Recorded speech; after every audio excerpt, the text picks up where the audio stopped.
You in the market for a thickness sander? Been wondering what the difference really is between a drum sander and a wide belt sander, and whether it's really worth the money for the wide belt sander? Today we're doing a comparison of these two machines, and we're going to help answer the question whether it's worth the extra money for the wide belt sander over the drum sander. Stick around.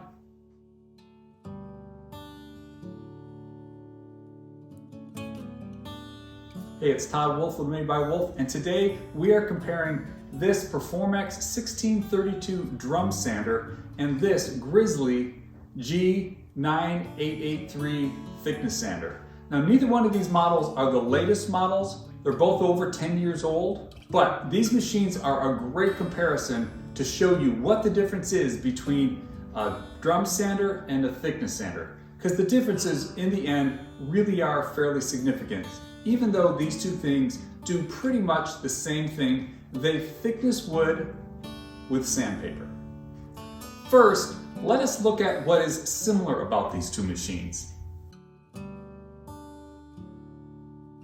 First of all, there's the issue that they both thickness using sandpaper. So on the Performax, the sandpaper that's used comes in a long roll, and it gets wound around a drum so that you have continuous coverage across that whole drum. When it comes to the wide belt sander, you get a belt. This particular belt for this sander is 16 inches wide and 48 inches long.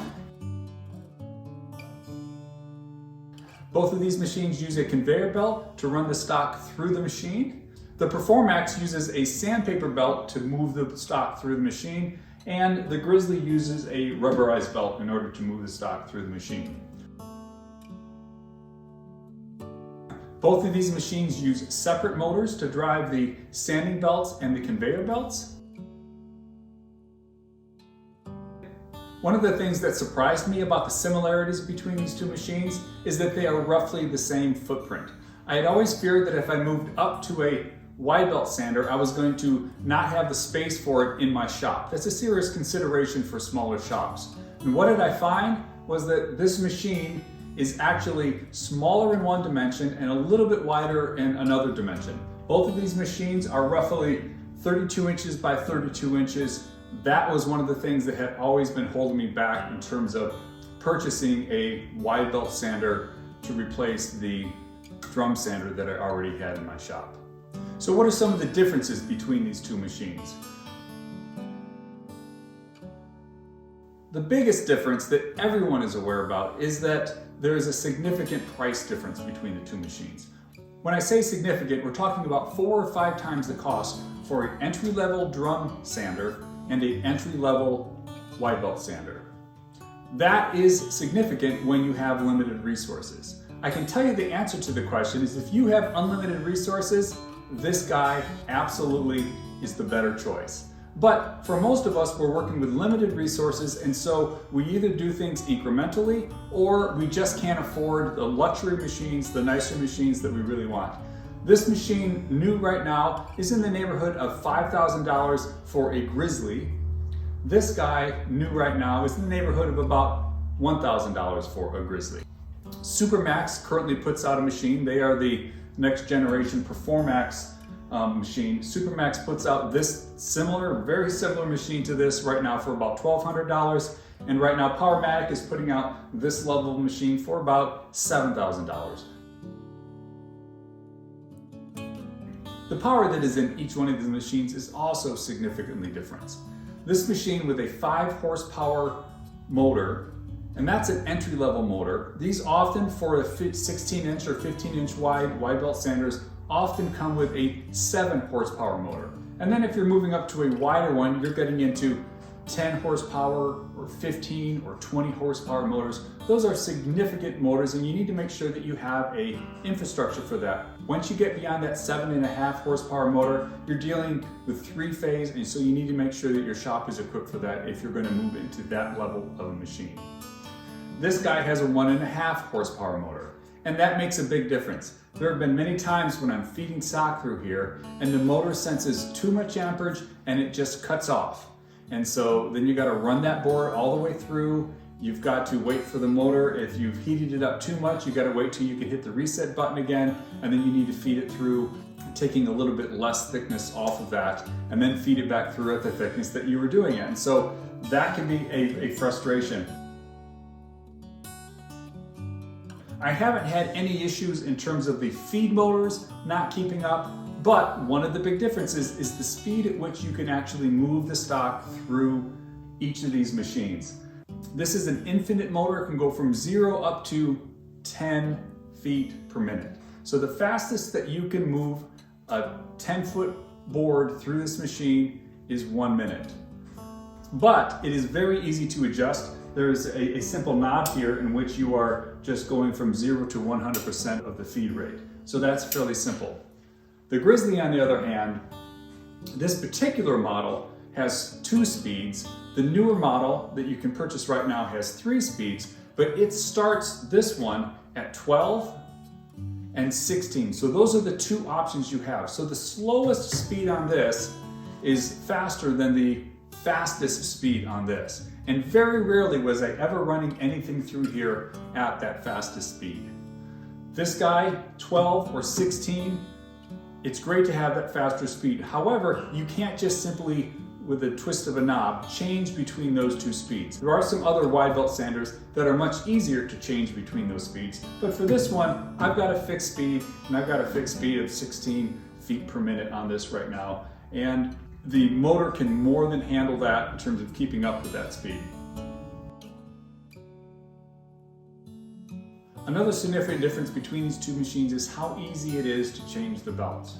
While neither one of them is incredibly difficult, the speed at which you can change belts on the wide belt sander is fast enough that I have found I don't even think about whether I should change to another grit. With the Performax sander, I'm always debating about whether it's worth the time to switch the belts, to move up to the next grit, or just simply go over to the bench and finish with hand sanding. And quite frankly, I've usually chosen just to go over to the bench and finish with hand sanding. Let me show you the difference in terms of switching out these 2 belts. So in order to change the belt on the wide belt sander, it is easy as opening up the door. When the machine is not on, the tensioner is off on the belt, and so the belt is already loose. And so that simply comes out, gets hung up on the rack. New belt comes in, place it over the top, and work its way over both of the bottom wheels. You slide that on, and it is ready to go at that point. Right, we're gonna look at what it takes to change the belt on the Performax 1632 Plus here. First thing you do is you just open up the hood there. On this end of the roller, there is a tensioner that has a spring on it. You have to lift that off and then lift the end of the sandpaper out of there. And then that can just be pulled off.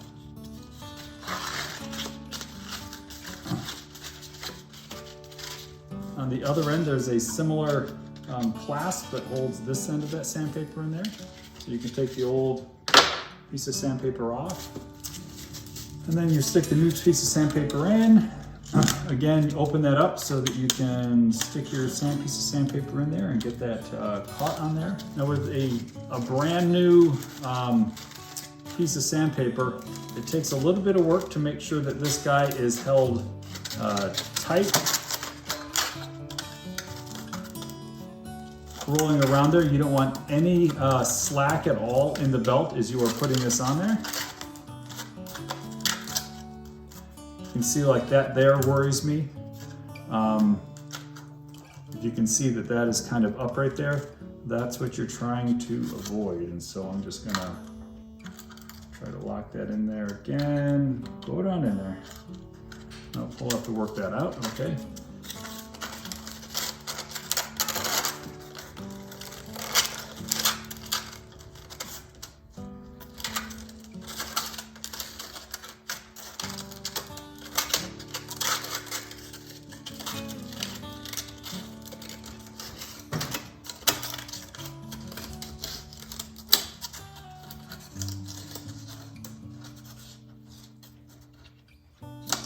As I'm winding this around, I'm trying to leave about a 32nd to a 16th of an inch in between here. They cannot be butt right up against one another because there's a chance of them overlapping once the machine is working, and then you end up with burning, and you end up ruining the sandpaper when you do that. So what I usually do is I stick this down into the tensioner here. They did put one of these two ends is static, and the other one has a spring tensioner on it, and you want to make sure that you start with a static end and end with a spring tension. I don't know if that's the two ends are. Oh, I missed my hole. I don't know if the two ends are the same with all machines or not.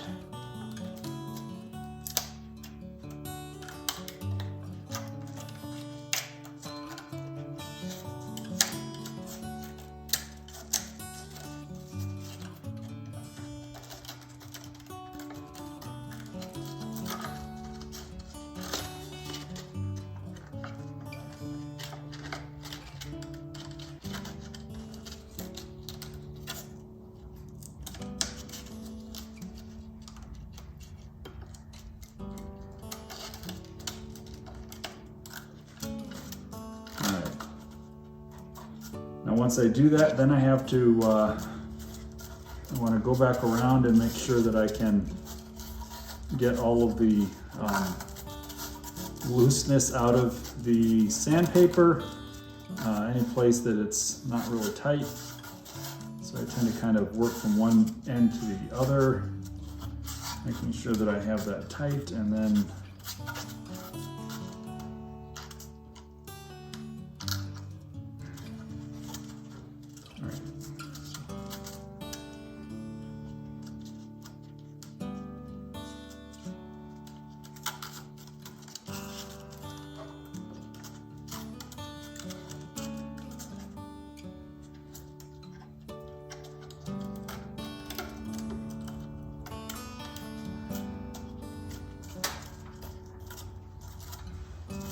all right, and then that's done. But you can see that took significantly more time than just a simple belt change. And even with the carefulness that I have tried to take to make sure that I always have just a little bit of space there, but not too much, I still have had, once it started sanding, I've had these overlap once in a while, and then ruin that part of the sandpaper, or burn stuff, or burn the board. And so even with that carefulness, this has not been a perfect thing, although most of the time it's been just fine. Probably the biggest difference between these two machines has to do with the final product that you get when you sand something through both of these machines. One of the things I was not aware of about the wide belt sander is that the tracking mechanism on the belt is also in oscillation. And that means that belt does not stay in a static place in relation to the wood that's going through, but that it is constantly moving back and forth.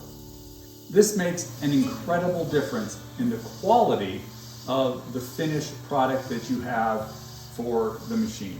When sandpaper is made, there are always going to be some higher pieces of grit on there and some lower pieces of grit. And the higher pieces of grit tend to cause some problems in the drum sander. You see, as the drum is spinning, if you have one grit that is higher than all the other ones, it's going to cut deeper. And with a drum sander, that cut is always going to be in exactly the same spot every time that drum rotates. And so you end up with a linear groove in your wood that you then have to get out with either the next grit of sandpaper or get out with hand sanding.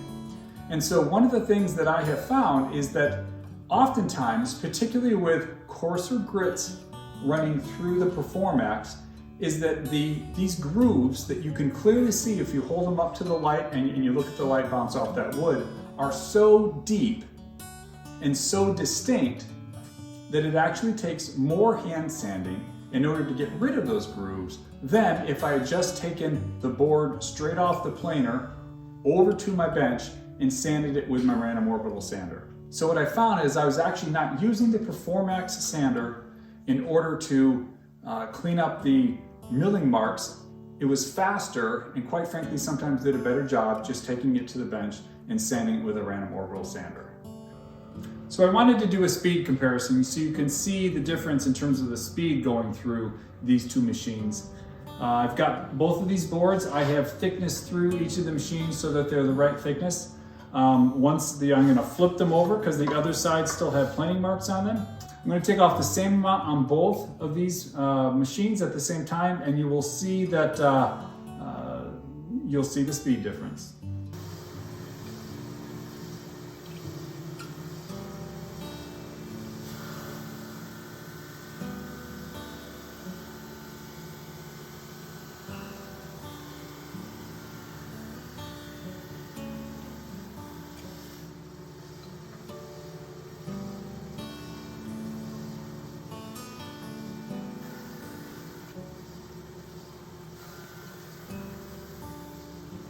So you'll notice that once I ran this through, I then ran it through again. And the reason for that is because there is a little bit of flex in this head. I haven't found any in this at all, but in this there's a little bit of flex. And so if you're trying to remove too much material, or rather too much material too fast, I had this turned up almost to 100% so I could see the difference between the two of these.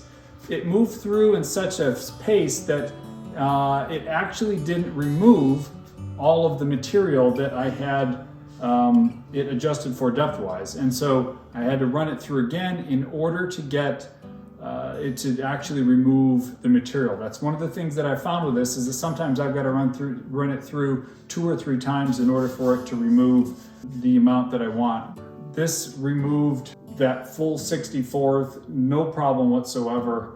And remove all of the milling marks in the first pass.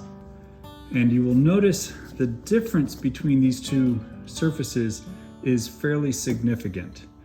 The drum sander, again, because all of the grits remain stationary in the same place on the board as the board goes through, if there is, like with this right here, you can see that is a slightly deeper groove that is catching the light more. You can see how that is a consistent line that runs all the way up. And you can see that for all of this here. If I actually run my finger across there, I can actually feel the different grooves in the board. Now this is with 100 grit sandpaper on both machines, but you can see what happens here. I will tell you from experience that trying to sand out these grooves is a very difficult task. It is a very difficult task. If you look over here, this is on the Grizzly, and it is the wide belt sander, and it has the oscillating motion back and forth of the belt as it's going through. You can see here that you don't have any of these long streaks like this. What you have is actually lots and lots of smaller broken up things that don't become an issue nearly the same way that these do when you're sanding down. So this one, after 100 grit on the wide belt sander, I could easily take this and I could take a 120 grit random orbital and I could treat that surface, and it would be ready for some levels of finishing. If I was going to stain it or do something like that, I would then take it up another grit or 2 just to make sure that I have all the sanding marks out, that sometimes stain brings out even more. But that is a fairly easy thing to do. And actually with this, because it is so easy to change out the belts on the wide belt sander, I would simply put a 150 grit belt on this, run that through one more pass, taking off another several thousandths of an inch. We're going to now run this through with 150 grit on both machines. I have dialed them both down just a little, and we're going to see how it works in terms of the next grit up.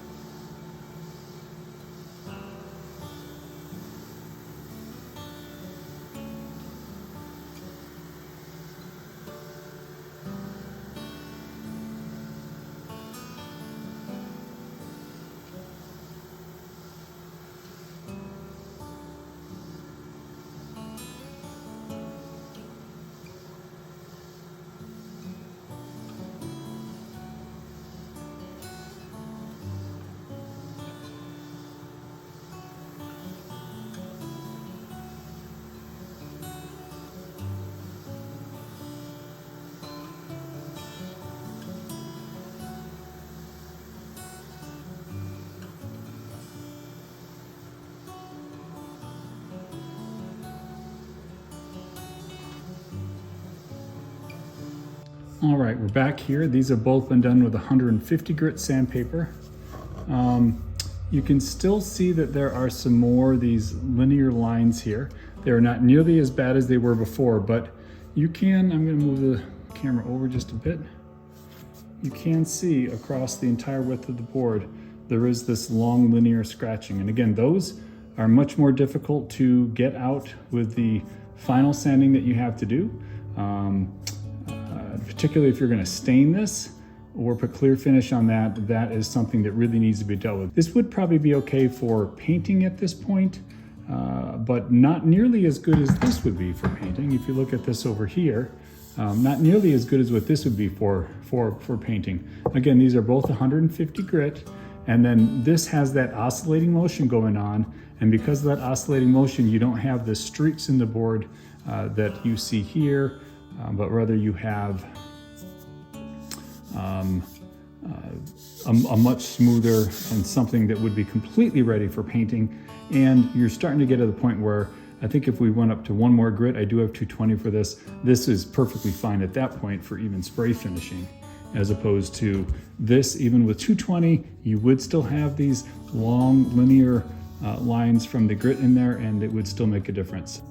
So it is this here that really, to me, makes the biggest difference between whether or not to upgrade between the two machines and choose the wide belt sander. If you can afford it, you are going to get so much better end results than you will with the drum sander. So which one of these machines is the best machine? Well, I don't think that was ever really the question that we were asking today, because the best machine here by far is the wide belt sander. But the real question is it worth the money upgrading? Or if money is tight, should you put it towards the more expensive wide belt sander or purchase the less expensive drum sander? Here's my take on this. The difference that I have experienced between these two machines has been night and day. As I had said earlier, very often I wouldn't even pull this machine out. I would just do sanding directly off of the planer, because the grooves that were left in the wood from the drum sander were so significant and problematic that I didn't even like using the machine. So then all of a sudden, I'm at the point where, why would I purchase this machine if I'm not going to use it that much? Because the quality of the cut in it is so significantly worse than the quality of the cut with the wide belt sander. Now here's the thing, and this is why I wanted to do this video so much, because before I was thinking there's probably not going to be that much of a difference, and so why wouldn't I save the several $1,000s or the couple $1,000s? Well, here's what I found. If you're going to have a thickness sander, going with this sander to me has become a non-option, because of the quality of the cut that is left in the board is so significantly inferior that I didn't even want to use it, and therefore I was not even using the thickness sander that I had. So if I had a suggestion, my suggestion would be this. If you think that you are never going to be able to afford a wide belt sander, consider doing some different things for your sanding needs other than a thickness sander. Buy a quality random orbital sander. Bosch makes a really, really good random orbital sander that is actually a dual action sander. You can use it as a regular rotary sander and it removes a lot of material. So much so that I can remove some of the tear out that happens with the planer without having to go through a thickness sander. So that is a real option, is to just get a better quality random orbital sander. I know that Festool makes some good ones. I know that Bosch makes a really good random orbital sander. They'll put links to those down in the descriptions. The other option is to get much better with hand tools, things like scrapers. One of the reasons that people use thickness sanders is with curly material, they don't want to have to deal with a tear out. Well, there are other ways to deal with the tear out, such as getting really good with scrapers. Learning how to really sharpen your hand plane sharp enough so that you can actually plane curly maple with your hand plane and not have to worry about the tear out that you would get from many planers and joiners. Another option, getting a spiral cutter head. upgrading to a spiral cutter head, that could possibly cost you less money than getting the sander, and the spiral cutter heads do much better with dealing with curly grain. So that could be an option of how to upgrade or to deal with some of the issues that you would use a thickness sander for. There are some things you're just not going to be able to beat a thickness sander for, and therefore you have to make that decision. Is it worth the finances? Are the finances even available to upgrade? But again, my suggestion is that you would save your money for a used wide belt sander. I think I paid $2,700 for this one. A used wide belt sander that is in your range that you can hook up in your shop. I would suggest doing that over getting a drum sander whose quality of finish is just so inferior that you're going to end up doing a lot of hand sanding anyways in order to be able to get a decent quality finish on a board that has gone through it. So thanks for joining me for this. I hope it was helpful. This is Todd Wolf with Made by Wolf, encouraging you to get out into your shop and to make something today.